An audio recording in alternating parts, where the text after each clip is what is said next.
Well, hello again. It's me, Phil Crowshaw, running around like a blue-ass fly, has to be said today. I wasn't even sure if I was going to make it. Deadlines, phone calls I didn't expect, and all sorts of different things going on. But fortunately, I've managed to make it. Today is Friday, the 25th of June. Yeah, gosh, the news today. All sorts, but the main news is that Matt Hancock has been caught, hasn't he? Not literally with his trousers down, but certainly metaphorically with his trousers down, or maybe literally with his trousers down today. So that's going to hit the fan, and that'll give the media plenty to dig around him for a while. Will he resign? Won't he resign? Who knows? I suspect he probably will, but who and what do I know? So welcome to Friday Live. We're probably about number 8 or 9 now, I think, probably. Got some good guests lined up for the next few weeks. But this week I thought I'd do a session on my own, give everybody a rest and everybody a break. I've called this particular episode of Friday Live, What's the Point? And I'll explain why I've called it What's the Point in a second. But to start with, as always, let's just give people time to come in and watch it, get live. Of course, vast majority of people watch it on catch up because they're not available when we're live. But that's just the way it goes. That's just the way our live stream works.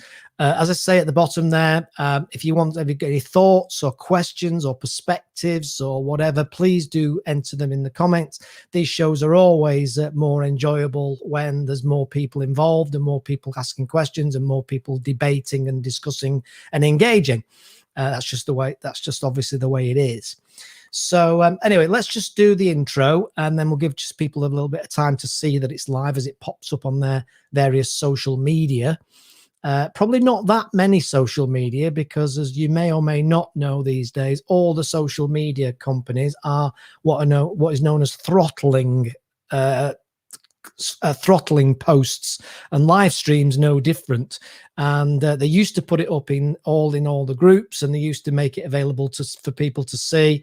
Now they don't, fundamentally because they don't want people promoting their businesses and getting advantages out of the social media platforms without paying any money.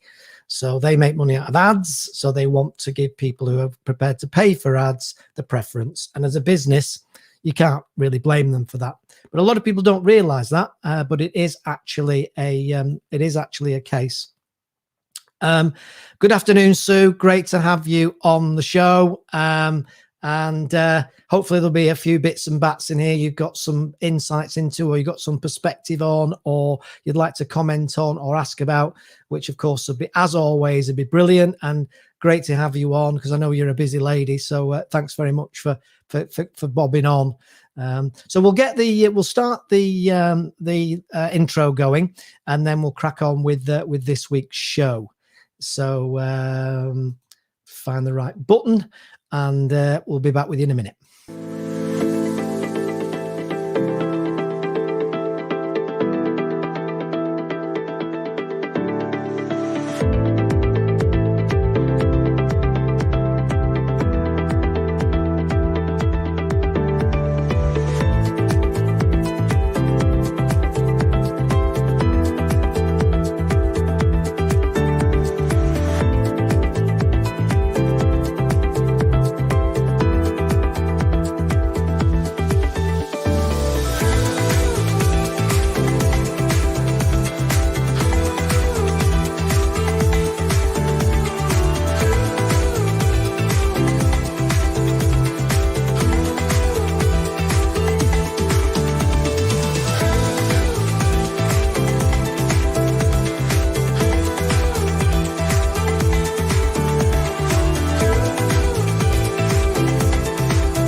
Okay, so that's the intro. A very warm welcome to Friday Live. Darren, great to see you. I am keeping very, very well, sir. And I believe I've seen on social media, as happens nowadays, is that I've seen you think you've moved somewhere, haven't you? You've moved away from East Lancs Chamber and doing something new and different, which is great. You need to give me a shout and we need to get you on the show talking about the new work that you're doing and the new business that you're doing. Okay, before I start then today, or I suppose I have started technically, I just wanted to mention a couple of things. I mean, first of all, some of you will know I do quite a bit of work for Boost Lancashire, which is an amazing program, basically fully funded, they call it, government funded support for small businesses all over Lancashire. And I was helping them with doing some promotional podcasts the other day. And one of the things that came up was, it's not a case of why would you utilize this Boost program. It's the case of why wouldn't you? It's fully funded. There's all sorts of things that you can get from it. I mean, you get me. I mean, what more can I say on the matter? But apart from you getting me, you get some people a lot cleverer than me as well. You get people talking about finance, talking about technical stuff. So I talk about digital media, business growth, business modeling, sales, all sorts of different things with some amazing people. So basically, if you're in Lancashire and you are a small business, there's a bit of criteria to cover off, then contact me, let me know, and I'll put you in touch with this lovely lady called Sue Denver, who I've mentioned, who's on today. And Sue will give you some insights on that particular program. And not only that, because I know that all these people now around Greater Manchester are going, oh, well, it's all right for those Lancashire businesses. Well, guess what? We've got something for you, Greater Manchester businesses.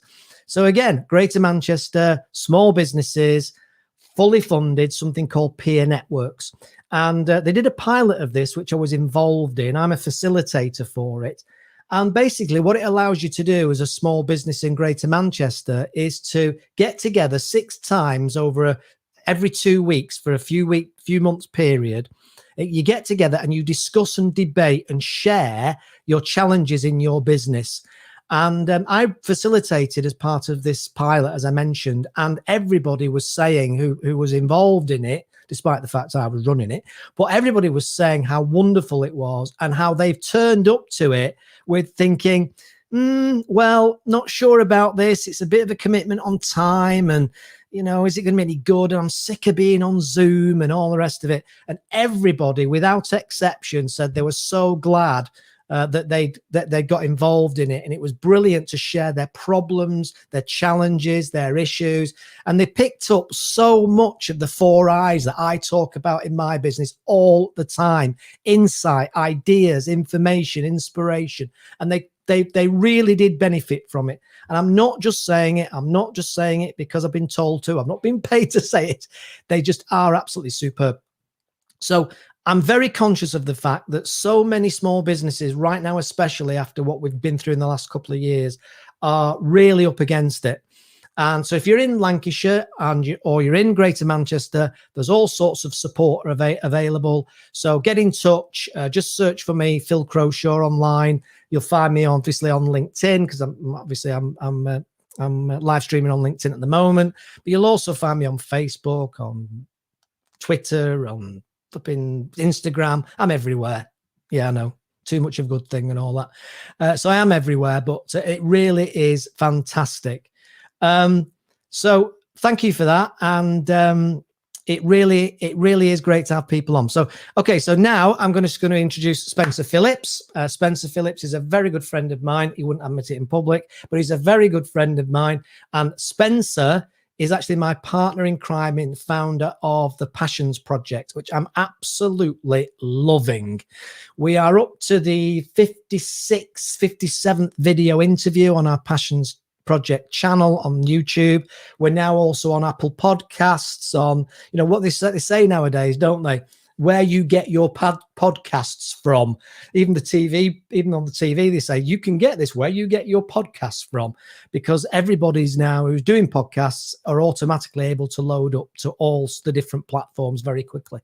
So we're on Apple Podcasts, we're on Spotify, we're now on Google Podcasts, we're on Amazon, we're on Anchor FM. We're all over the flipping place. We've got another 10 that we've already recorded that will release over the next few months. And we've also got about another 40 people who've agreed to do it, including some very well-known names, which I won't mention because I don't want to jinx it. But Spencer's been amazing, and it'd be great to get him involved. Spencer's been amazing on so many levels, but also including getting us the guests, because I shouldn't really tell you this in public on a live stream, but his little black book is amazing. Okay. And he opens it for friends, and he sometimes opens it if you give him money. So, but Spencer, the answer to your question is yes, you can pay not to get me. Okay. You know where I am. Get me on WhatsApp. Backs is fine. Checking the post is fine. Man, you checks with you. But backs is fine. I will absolutely 100% take your money.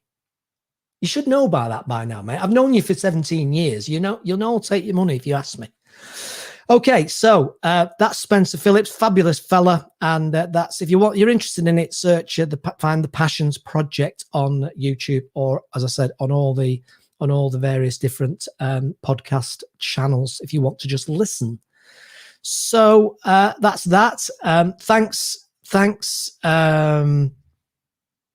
Susan. Thanks, Sue, for yes, fantastic. Philly's great. Yeah, well, yeah, okay. That's obviously another. So I get the money off Spencer, and then I have to then pass it then on to Sue for saying nice things about me.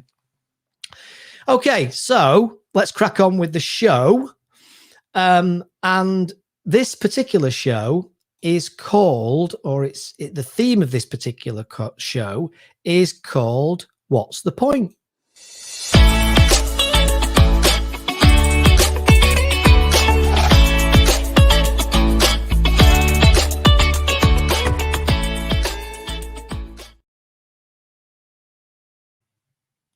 There you go. You got to do the jingle, haven't you? I mean, you have to do the jingle. It's just the law. So, okay, what is all this about? What's the point? Well, the reason I've called it this is just before, not long before the lockdown, I was testing something in my business, and I partnered with a couple of companies who were doing networking. And they asked me to do a talk about digital media and all the opportunities with podcasting and live streaming and video podcasting. And I suggested to them that maybe what I could do is take some clips from the interviews that I'd been doing over about a 17-year period, and play the clips and then discuss with the group who were in the room what they thought the point was that was being made by the guest. So the clue, of course, is what's the point? You see that now. So, and we tested it. This is obviously, as I say, just before hell and damnation came upon us all. And it went down really, really well. And I played a clip from a video interview that I'd done. And I then asked the question, what do you think the point is that she's making? And we discussed it and we debated it. And it was a really free-flowing debate and discussion about the point she was making. So what I thought I'd do is just kind of try it out a little bit, really, on here. And obviously, the audience won't be as big. I know you think there's 1 million people watching this, but unfortunately, we're not quite there yet. In fact, 4 people and a dog, I think, is the latest statistics. But you have to start somewhere. We all know that. So what I thought I'd do is just play a few clips, and then maybe if you've got comments or you've got questions about the clip, then please do pop it on there. So I think probably some people thought when I put the post up that, it was clickbait when I mentioned Sam Allardyce, Eamonn Holmes and Mike Tomkins from MasterChef finalist. And it wasn't clickbait. They are actually interviews I've done with people. Sam Allardyce and Eamonn Holmes were people I interviewed back a few years ago. And Mike Tomkins is an interview I did through Spencer with Passions not that long ago. And I thought it'd just be useful to just show you some clips from these interviews.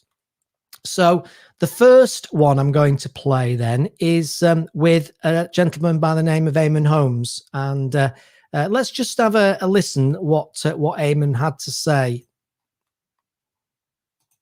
The spur and the motivation, depending. I suppose I equate success very strongly with survival, and I suppose not having to worry about paying my bills and taking away an insecurity. And I suppose I hark back to being a child and actively, you know, seeing my father worrying about paying bills, really worrying. We all worry about paying bills, but when I think back to those days in the 60s, they actually were in situations where they couldn't pay their bills. And I think that is often the spur and the motivation, depending on your background. I certainly know for me that my father was an incredibly hard-working man, and he probably taught me a great business tip in life, which was he was a carpet fitter, but he was employed by a company. And I remember the great debate in the mid-60s was whether he should go self-employed. And this was a huge, I remember as a child watching my mother and father talking about this, you know, should I go out on my own, he called it, should I go out on my own? And I knew after that he was then in charge of his own life, because he could determine how long he worked during the day, how much he would earn. He wasn't on a set wage. And I have to say, I then took that tip. I had a couple of bad experiences in broadcasting where I wasn't in control of my own destiny, where other people decided my future for me.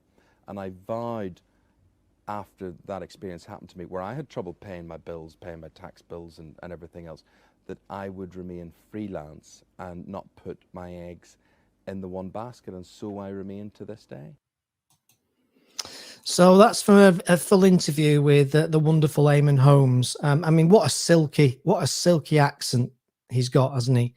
I remember going down to the television centre to undertake the interview with him, and it was a very surreal, strange experience. But the main reason was that you're so used to, if you see interviews with somebody like Eamonn Holmes, it's all about what he's doing in television. It's about the things he's doing with his shows. You very rarely see these people or hear these people talking about their real lives, if you like.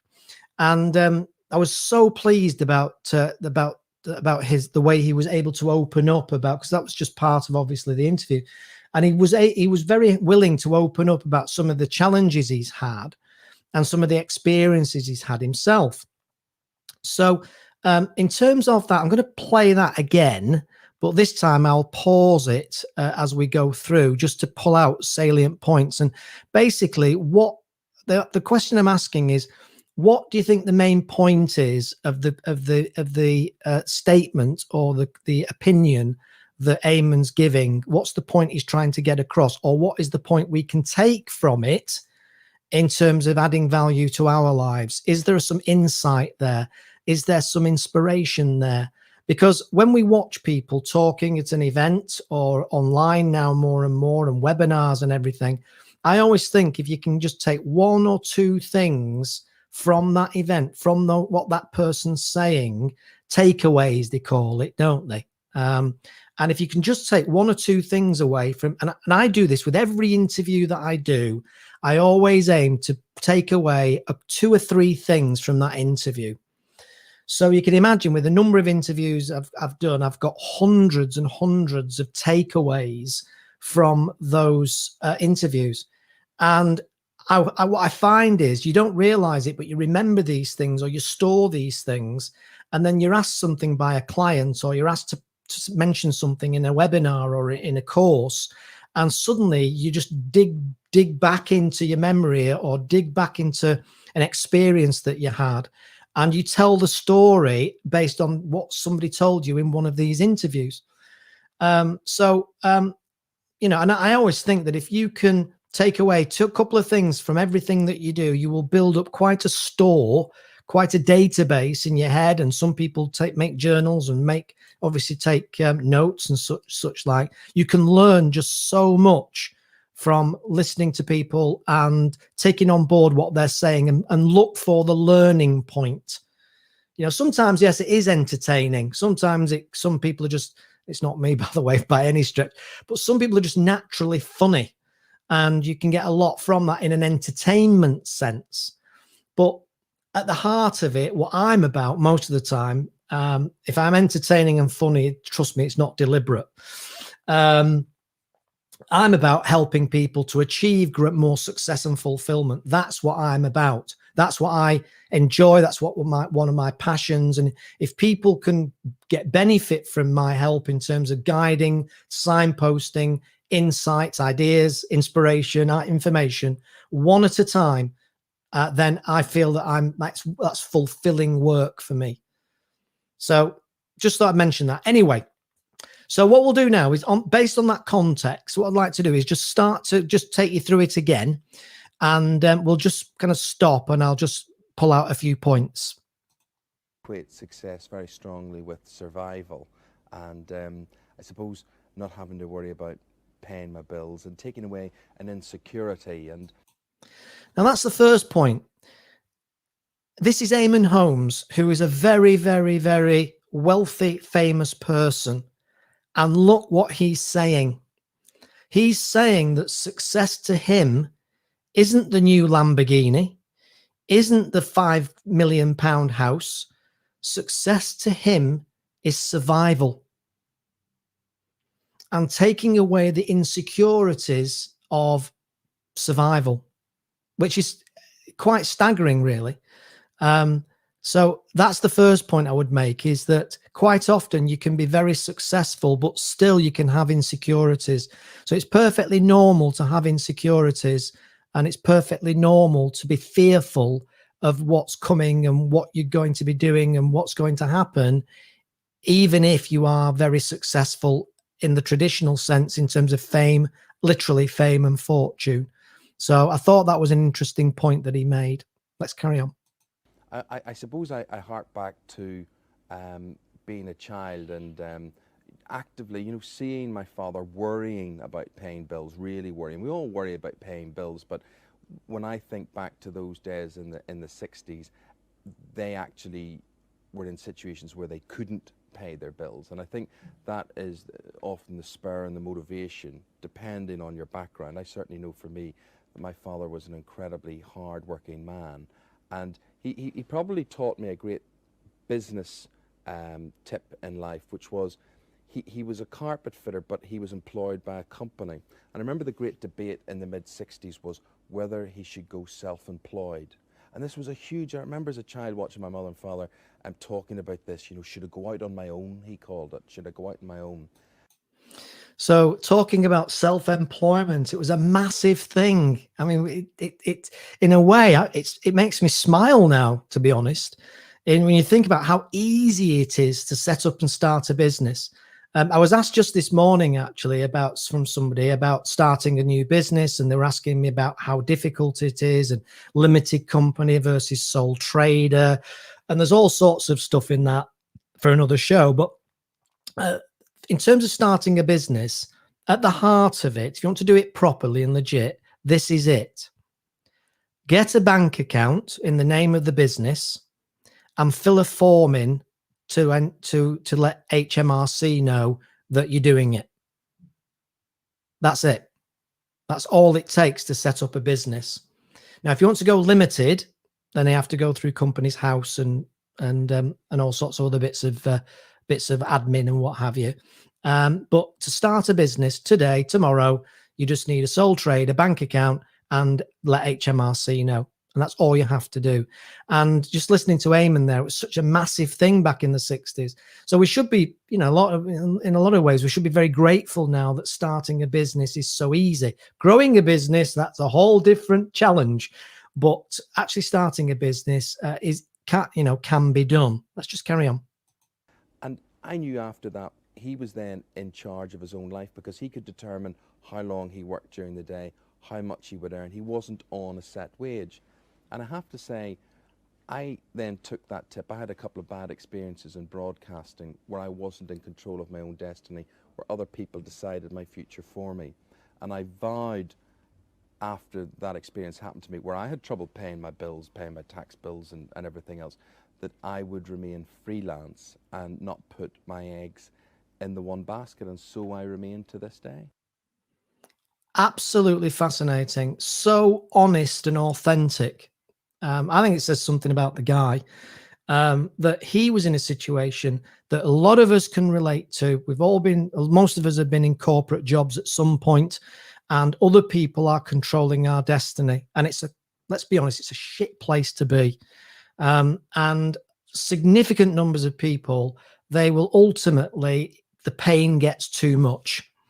I call it, some people call it the tipping point, don't they? And there's the tipping point where the pain gets too much. They want to control their own destiny. We understand the risks.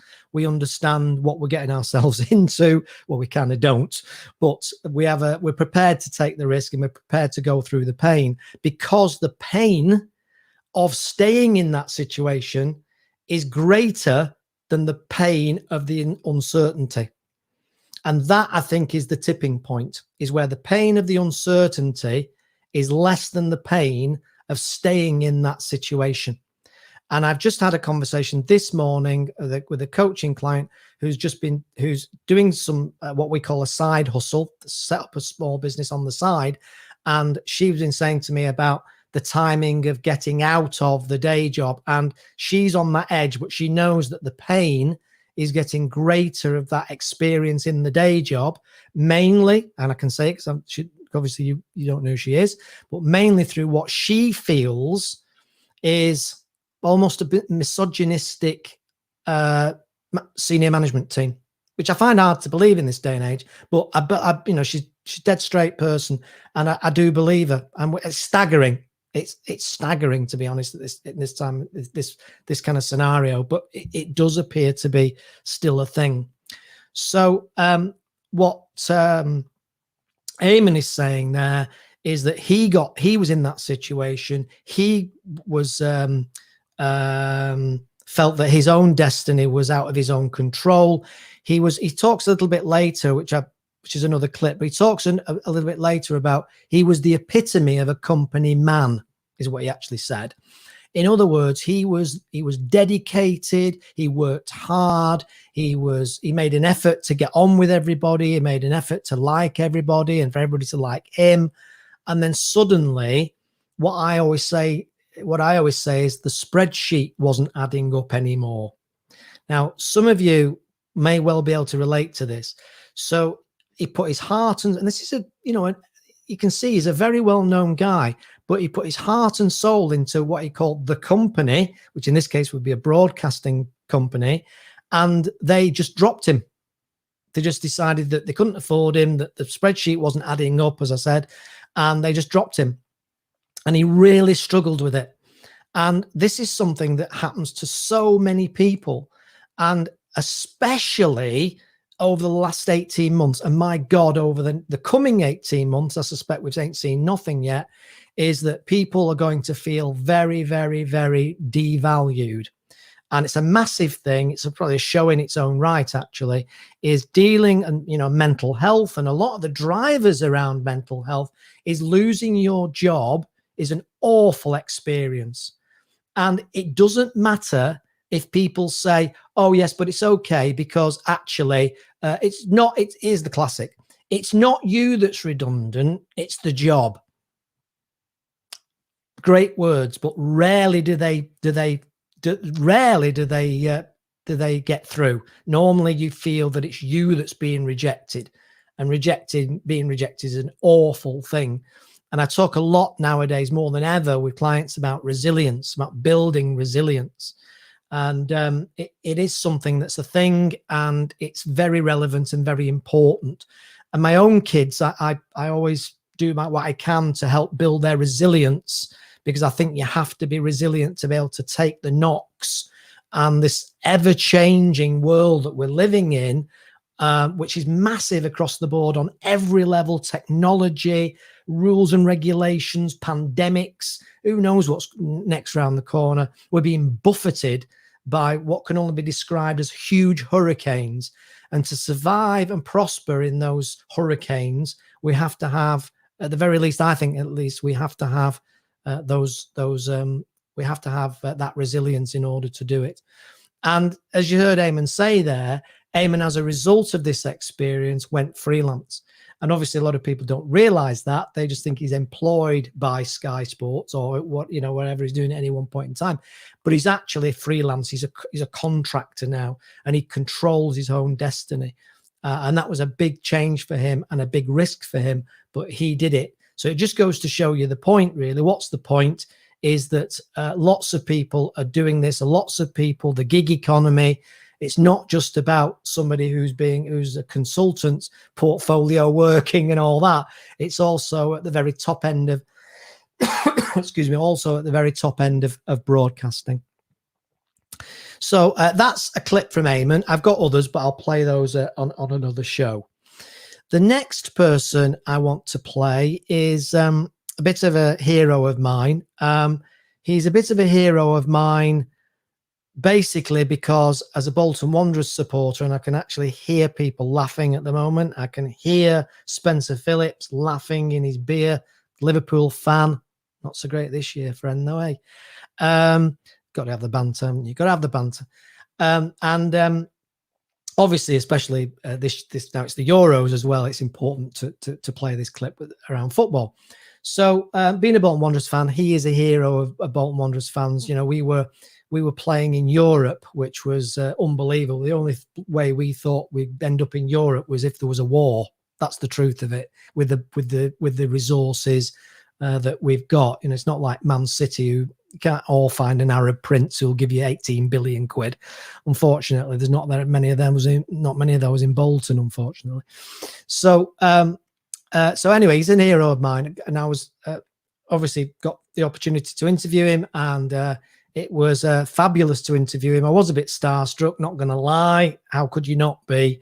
But let's just have a listen this time to Sam, Big Sam, and again we'll do what we did last time, and we'll just see what the point is and what we can derive from what he's saying and relate it to our own journeys and our own lives. Spotted as a footballer. They're probably spotted as a footballer because of their ability to begin with. And I think that's quite easy to see and easy to spot. And I think that beneath that is the biggest thing on whether you will achieve the top level or not. And that is, again, about some of the mental attributes of that person as they grow up and what their own desires and their own beliefs or dreams are. And then to really focus and dedicate themselves 100% on that dream. And that then evolves in football, particularly to, you know, many different things that now, in terms of being the complete athlete, is a part and parcel of the football world. So it isn't just about being able to control the ball and pass it. It's about the physical, the strength, the pace, but also the mental toughness. And when I say mental toughness, that's not from a physical point of view.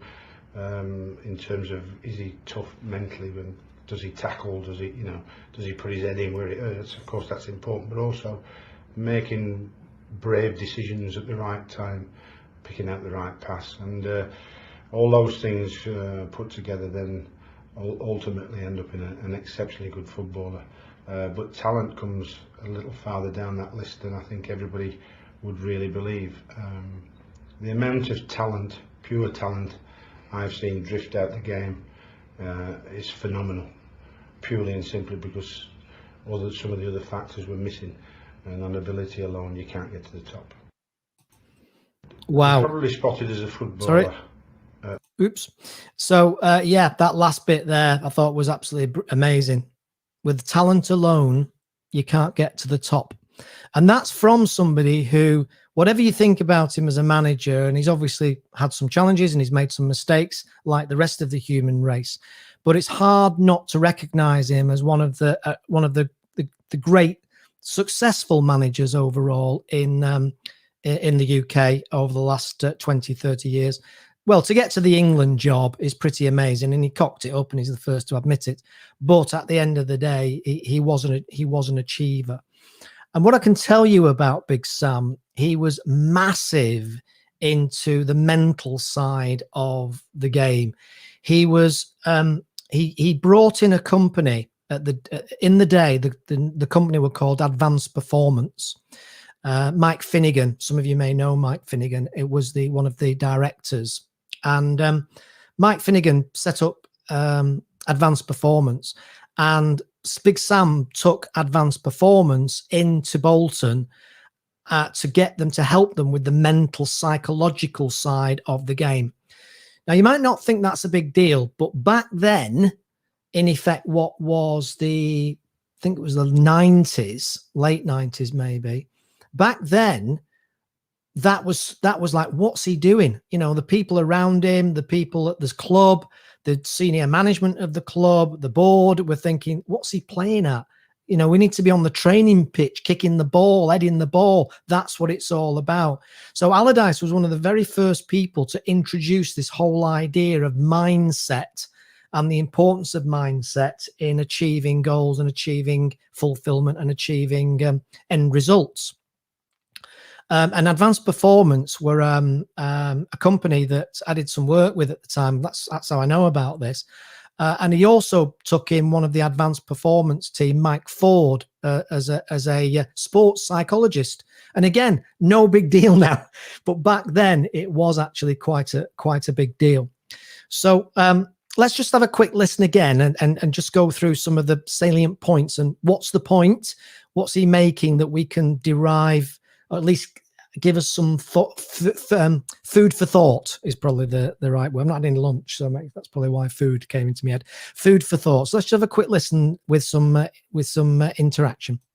They're probably spotted as a footballer because of their ability to begin with, and I think that's quite easy to see and easy to spot. And I think that beneath that is the biggest thing on whether you will achieve the top level or not, and that is again about some of the mental attributes of that person as they grow up and what their own desires and their own beliefs or dreams are, and then to really focus and dedicate themselves 100% on that dream. And so you can imagine from that perspective, their dedication, words, think about the words he's using, the dedication, the focus needed.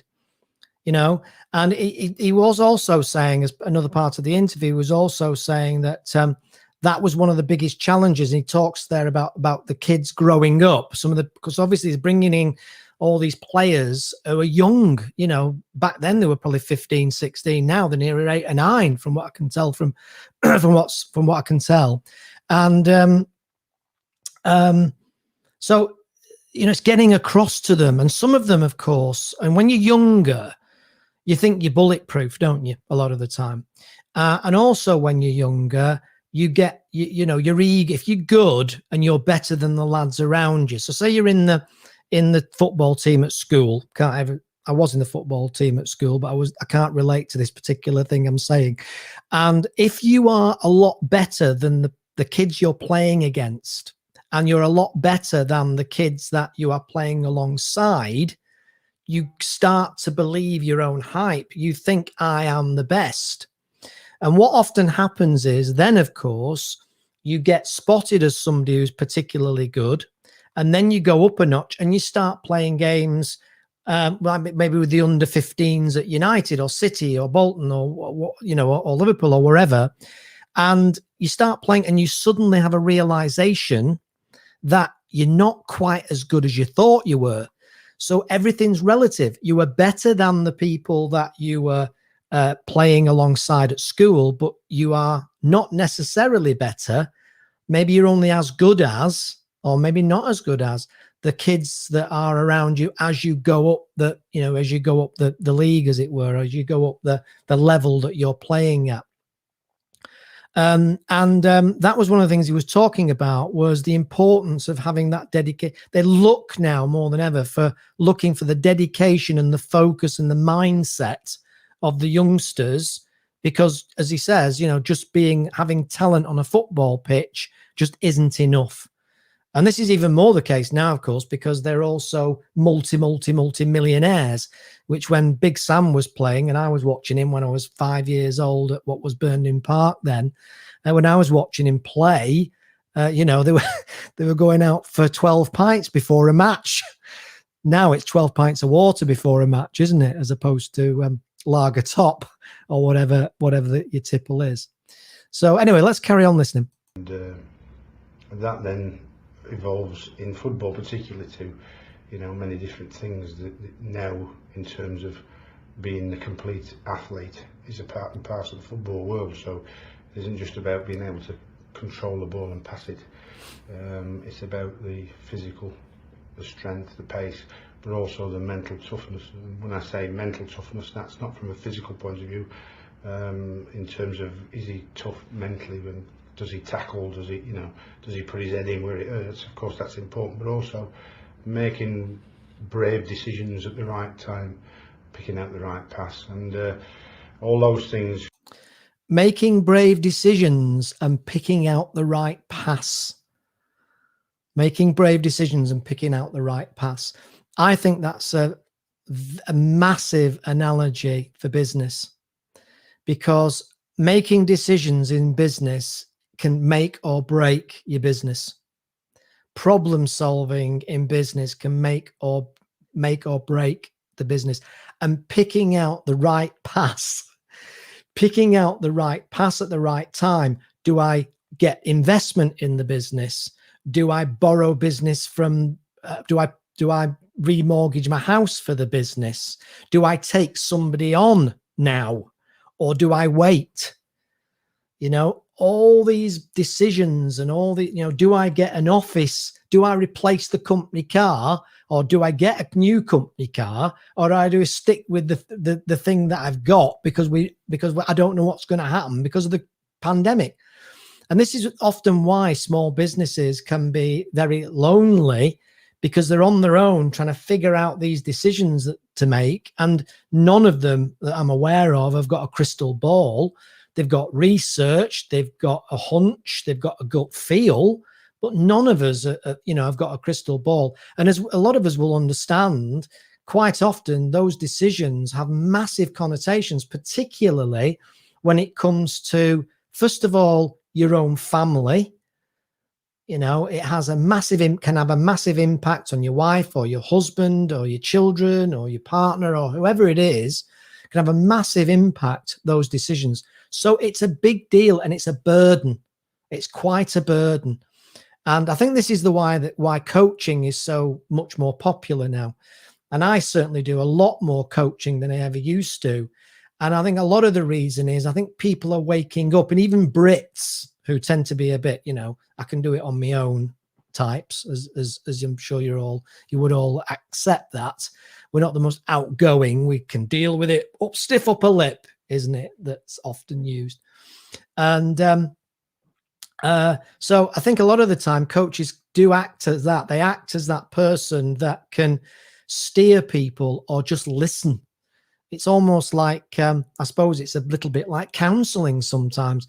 In fact, somebody wrote a testimonial for me a few months back and said, Phil's more like my counselor than my coach, which is quite interesting. I'm not a counselor, and I'm not qualified to be a counselor, but I guess when you're old and bald, you've lived a bit. And as a result, you get onto these subjects just by accident. I'm just going to stop for a second. I'm just going to bring in a comment from Asif. Hi, Asif. Good to have you on, mate. Good to see you. We need to catch up too at some point.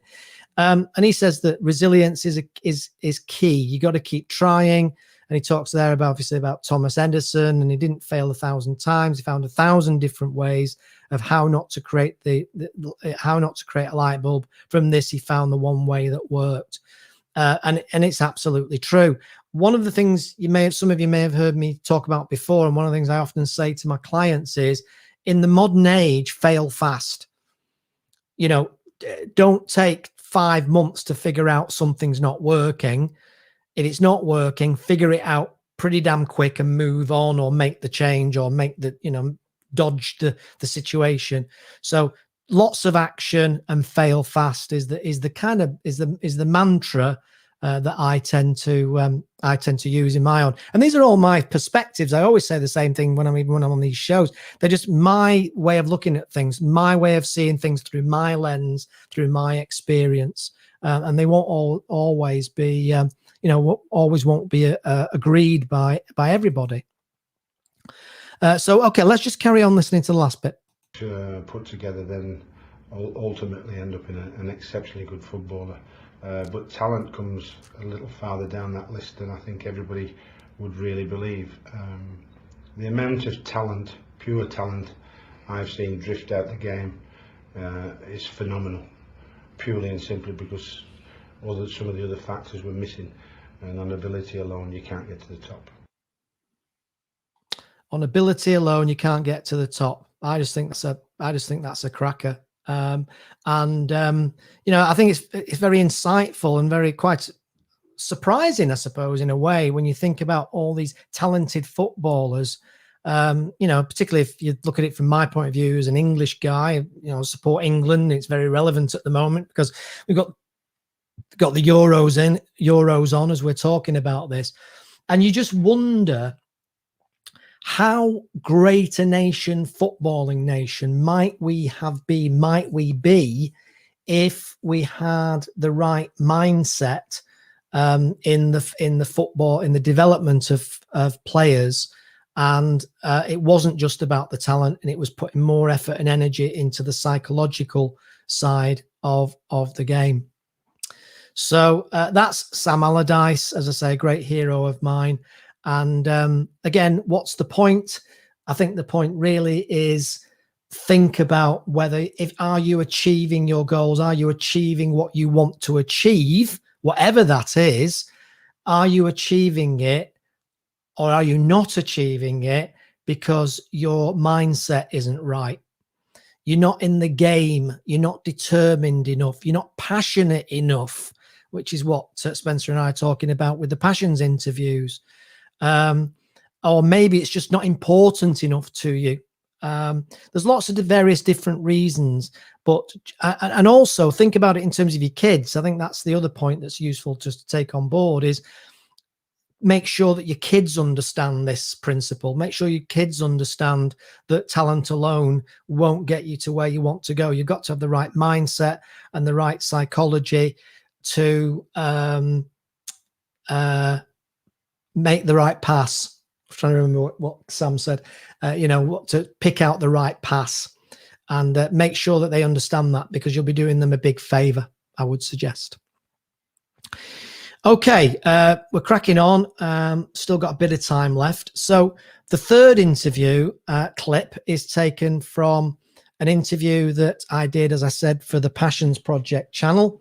And this is an interview with Mike Tomkins, who was the MasterChef final just a few weeks ago. And Spencer managed to get Mike Tomkins out of his little black book. Well, it wasn't actually Spencer; it was his wife, Mandy, the lovely Mandy that we all love. And Mandy managed to knew Mike Tomkins and managed to get him on the show, so we're all very grateful. So here's just a clip of this interview. It was about a 30-minute interview in total, but I just picked out this clip just to make a couple of points about success and the journey. So I'm delighted today to be joined by none other than MasterChef finalist Mike Tomkins, and I think we need one of these for that. So thanks very much for joining me, Mike. Give us an introduction, who you are and what your passion is. Thanks, Phil. So Mike Tomkins. I was one of the MasterChef Final 3 from this series, 2021. My passion is obviously food. I love cooking and being in the kitchen, and I think that passion sort of took me on a bit of a journey this year that has been a pretty rubbish year for a lot of people, but it was a great experience for me. I just think it's amazing, and obviously congratulations and really well done. So let's just dig into this whole passions for food thing, which is such a wide area. Yeah. And I don't even know where to start. It's that big an area, really. And I've been doing this a long time, and I'm still kind of a little bit starstruck in a weird way. This is the absolute truth. I'll tell you that now. I'm admitting this on air, but it's the absolute honest truth. I wonder if sometimes if I'm the biggest fan of MasterChef in the UK who can't boil an egg. Really? Yeah. Mate, I'm serious. I'm not exaggerating. I'm not doing it for effect. My wife will back me up. We all have a few. I am useless, man.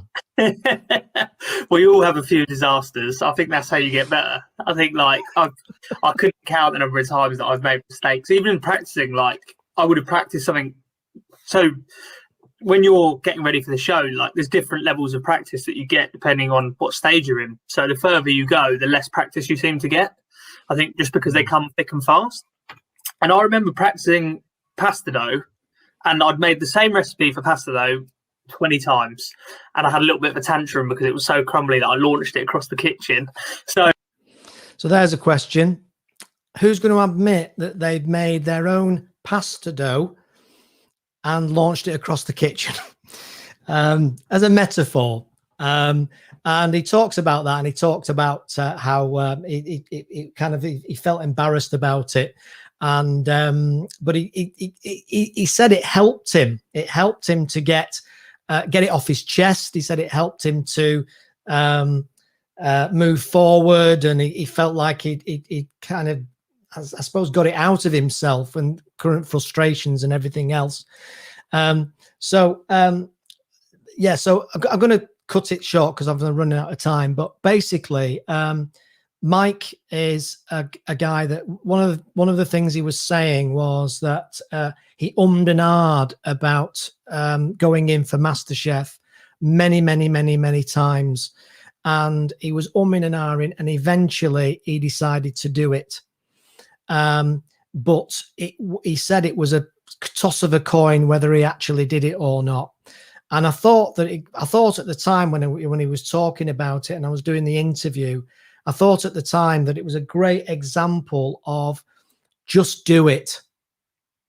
Just do it. Because a lot of the time people don't just do it. They analyze it to death. And I find this a lot with podcasting. In fact, literally just this morning, I've just been talking to a client I was coaching about podcasting. And she was asking me about planning, and she had a plan. And I said, let me guess, you keep changing the plan. You keep adding to the plan. You keep updating the plan. And she laughed and she said, yeah, I do, because I'm good at planning. It's in my job. I said, it's also a great place to hide in procrastination terms. And it is, if you're a good planner, and I can be guilty of it because I've done planning a fair bit in my career, in my corporate career especially. If you're decent at planning, there's always another plan to write. There's always another paragraph to write inside it. So planning's good, but not too much of it. Let's just carry on, just see if I can get a bit more out at the end. I'm not. It would have just been exhausting to have not been myself. I couldn't imagine, having a strategy and wanting to come across a certain way. It just, it's just life's too short. I think if people either like you or they don't. It took me a long time probably to realise that growing up.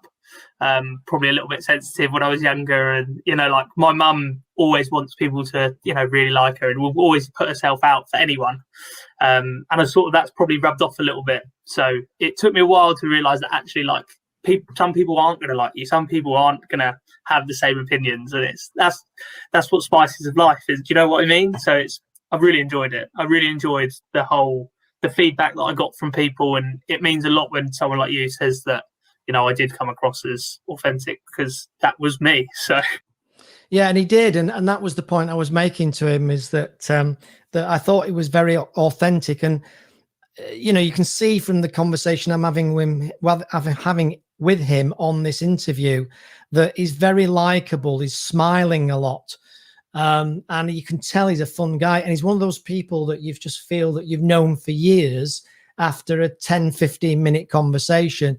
And it's it's what I was pointing out to him in the interview. And the piece that I've just played you there is very interesting because I think it's relevant to a lot of us. I know when I look back, being liked was a really big thing for me when I was younger, right? I can honestly say now, at my age now, I don't give a monkey's chuff, technical term. And the reason I don't give a monkey's chuff is I just know that some people will like me and some people won't. Some people will relate to me, some people won't. Some people agree with me. And the worst thing you can ever do, is to worry about what people think about you. Now, obviously, there's certain people that you want to care about you. So maybe your family and that, you want your kids to love you. So, but in working terms, if you know in your own heart that you're a decent, hardworking individual, this is absolutely true. I read somewhere once, it was saying that somebody can dislike you very quickly because they don't realize it, but you remind them of somebody in their childhood that they hated.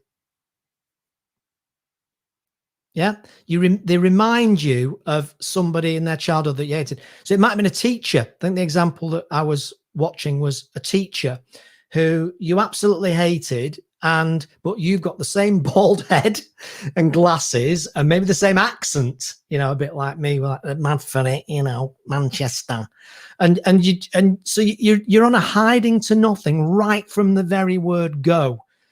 Okay, and I think the point he was making there was he was kind of saying that he thinks his mum gets taken advantage of because she wants to be liked all the time. And I think what he was saying was he realized and learnt that not everybody's going to like you. And you just sometimes you just have to accept that and not take it personally, because I suppose you could say it is what it is. So I would say that's the point that Mike was making. Okay. I've run out of time really. So we're coming up to 4 o'clock, and hopefully that's been useful and interesting. I've got some more clips maybe for next time. And hopefully you've got, in terms of what's the point. One of the next show in a week's time, I've got a guest on. I'm waiting for confirmation. And the week after that, then I'm going to be talking about digital media and video and audio podcasting in preparation for a course that I'm putting on. A real live workshop that I'm going to be running in July. Well, probably July, maybe August, September, certainly, when we get back into the real world. And so I'll cover that off. So hopefully that's been helpful. Obviously, as always, it's an absolute joy to have you on. I appreciate your time, and hopefully, if you're an England fan, next time you see me next Friday, we'll all have smiles on our faces as a result of winning our Group 16 match. If you're Scottish, if you're Welsh, still got a good chance. We'll see you in the semi-finals. So that's it. That's the end of Friday Live this week, and hopefully you've got some value from it. And I very much look forward to seeing you again. Thank you, Mick. Thanks for the credit. So Mick actually is a coach with the Boost program. And Mick, this is what I mean when I say, and I'm not just saying it's embarrassing, but Mick is a fabulous coach. He really is top-notch coach. So these are the sorts of people you get access to when you do the Boost program for your small business. And to reiterate, it's not why would you, it's why wouldn't you when it's fully funded and funded by government to help small businesses.